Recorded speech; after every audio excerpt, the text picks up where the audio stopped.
નથી. એક હાથે તાળી ના પડે, બે હાથ ભેગા કરો તો તાળી પડે. તો ખખડા તમે મને ના ઓળખ્યું. હું કાઠો ભૂવો, મારું નામ છે કાઠો ભૂવો. કभी वो ચોટેલો હોય કभी ઉખેડી નાખે, એ મારું નામ કાઠો ભૂવો. મિત્રો, અમારા ઘણા પણ પ્રોગ્રામ હોય છે, એમાં જેવી રેણી એવી કેણીનો ભાગ તમે ખાસ જોજો. મા બાપ વિશે આપણે બનાવેલું છે.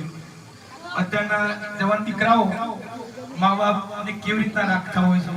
પૈસા મની હોય ને જોડે ત્યાં સુધી આવો પપ્પા આવો, પપ્પા નથી બોલાવતા, કીધા ભરેલા હોય ને એટલે બોલાવતા હોય.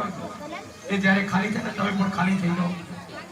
એટલે હંમેશા માટે મા બાપ એટલે આપણો ગુરુ ભગવાન છે, તો એને કોઈ દિવસ તરછોડશો નહીં. એમાં ખાસ એક જનરેશન ખાસ મારી વિનંતી, આજે ભાઈ હોય, અમારા દીકુબા હોય, આ બધી નાની નાની છોકરા હોય, એમને ખાસ કહેવાનું કે બેટા આપણા મા બાપ છે ને એમને કોઈ દિવસ ના તરછોડશો. મોજ કરો, મોજ કરાવો. બોલ શ્રી ચામુંડ